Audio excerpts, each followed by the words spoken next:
Expensive holidays, private school, expensive clothes, cars, homes. If you're a Wall Street professional, you're likely to make all kinds of dumb mistakes with your money. Hi, this is Finance Dad. My name is Shalabh Garg. I have had a long Wall Street career. I have had a job at a bank, at a hedge fund. I currently run my own hedge fund. In today's episode, I'll cover what I consider to be the 5 dumbest mistakes that a successful Wall Street professional makes over the course of his or her career and should avoid if they can. Now, some of this, I'm telling you in advance, is going to be very, very controversial, particularly the bit about private schooling. I'm actually going to start with that because might as well get straight into it. And I'm going to apologize in advance to all my Upper East Side parent friends who have their kids in private schools, have their kids in private schools all their lives, and the ones that are going through now. I don't mean any disrespect. I don't mean any controversy. I'm just giving you my personal opinion based on the 3 kids. I have one daughter that graduated Stanford. I have a son who's at Cornell, and my little one who's at the Wagner Public School right now is preparing for SAT right now to get into one of the top high schools in the city. But what many of you may not know is all 3 of them were at a top private school for over 10 plus years. My daughter went to that school from nursery through 9th grade, before she went to Bronx High School of Science. My middle son went to that same high school until 7th grade, and my little one went into that high school until 1st grade. So we've had at least, I want to say 16 years of private school tuition that we have paid between the 3 kids before my wife took all 3 of them out and put them into the public schooling system. It started with my daughter who got into Bronx High School of Science, but subsequently we took out my sons as well.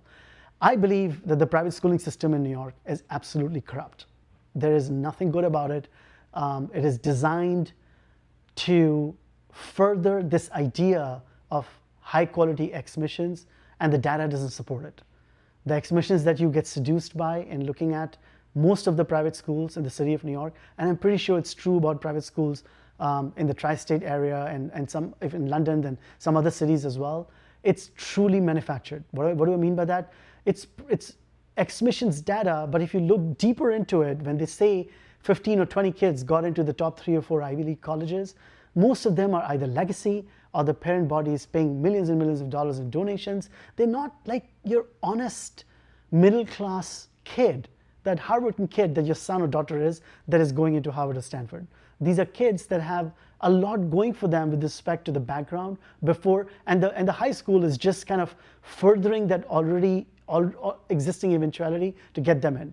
Now, if you are one of that parents that only cares about the high school education that your kid is getting and does not care about exmissions, then disregard everything I said. For us as a parent body, for me and Zarna, it was really important that our kids went into the top colleges. Zarna did not go into a top college, I'm sorry to say that, but I did. It was important to us that our kids go into the absolute top colleges of the country, and there was no way that either one of our kids would have made it to these top colleges out of the private school they were at.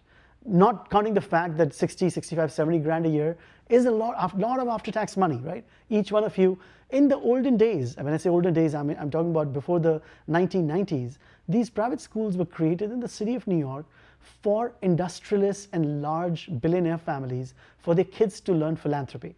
It's only in the mid to late 1990s and 2000s that these private schools started to attract the Wall Street crowd as Wall Street started to make money. And many of the Wall Street professionals started to send their kids there. And that has now been perpetuated further through hedge fund kids and private equity kids. And it's really the parent body that wants it, not the kids.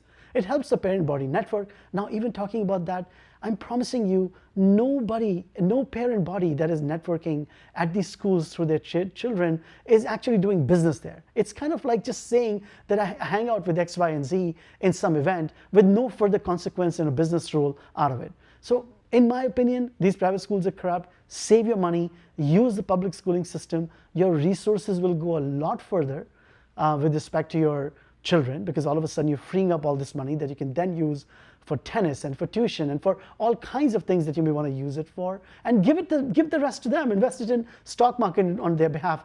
You will have enough to pay their college tuition out of pocket by the time they grow up. In my opinion, the biggest dumb mistake that a Wall Street family makes in the city of New York. Of course, the second one is that summer home. You don't need to buy it. We bought one in Westport for the longest time. We had a good time, but you never end up using it enough. doesn't matter how many summer weekends you do there, and your kids slowly start to grow up, and they don't want to go there. Their friends are going to be all in New York. They want to spend time with their friends in New York. The minute they're 13, 14, 15 years old, trust me, they're not going to want to go to their house, to that house, as consistently as you need to go to recover the amount of money you're paying. And I'm not even talking about the maintenance of the house, because if you're a Manhattan family like I was, it's very hard to know in advance how expensive it is to run a suburban home. A tree falls, it costs $3,000 to break it up and take it out. The heating, especially in New York, how cold it gets. The roads, it just really adds up. In my mind, rent. Get that summer home for a few months, wherever you like it. Check it out, see how much you use it. Don't go straight into buying one. We did it, regretted it. Yes, we have very good memories and pictures out of that experience, but looking back, it was truly a colossal waste of money to have bought a house, a summer house outside of New York. Another one that comes to mind is outrageously expensive vacations. It's a common practice amongst Wall Street professionals to spend, to split up spring breaks into two and do half the spring break in Europe and do half the spring break skiing. It's like a common thing. And you know what? Many of those families are such wealthy families that it really doesn't matter to them. And if you're one of those families, more power to you. Take even more vacation. But most families, or many families in Wall Street, are not that rich, not that sort of cash rich in the way that the billionaire families may be. And there I would recommend to save that money, use that money for investing in non-perishable assets like the stock market or a interest-bearing government bond or a rental property that you can get cash flow from. Trust me, all of those things will come in handy as your career progresses and starts to plateau, which it will. It's a matter of time. There is a reason when you look back on Wall Street, on people around you, it's a young person's game. You don't find, if you're 60 and up, most likely either those individuals are CEO or they're not there, right? It's a up and out type culture, but for good reason, because it is a young person's game, requires agility of mind and agility of energy, and that is just how it is set up. You can't change the system that you're a part of. So I would recommend, that's another one that comes to mind as a really dumb expense. Another one that comes to mind is perishable items versus non-perishable ones. What do I mean by that? Perishable items are cars. You buy one and it loses value. Clothes, you buy them and you're never going to wear them. Now, I do agree that you have to look a certain way to maintain a Wall Street job. I understand that.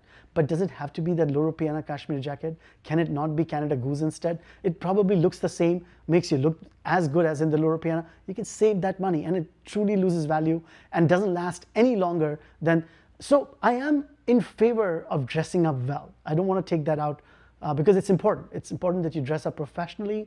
It's important that your colleagues see you as someone that respects the job. It's important that you dress for the job you want, the promotions, and so on and so forth. So I'm not recommending to not spend money on clothes, but you can certainly save more and invest it in the S&P 500. It will grow. It's non-perishable. Same with real estate. Real estate, I yet have to meet that person, particularly in the city of Manhattan, over the course of 25 years, that bought an apartment for X, and after all the expenses and money that person put into in that apartment, ultimately sold that apartment at a Y that was way higher than the money on X would have made on the S&P 500. So in other words, if you take that same amount of money unlevered, put it in the S&P 500, which has no expenses, and then let the same amount of time pass as it passed to you to own the real estate, nobody makes money in real estate. Nobody ever has, only because the expenses are too high. The amount of broker fee and this fee and the real estate taxes, by the time you're done with all of that, it is just impossible to keep up with the overall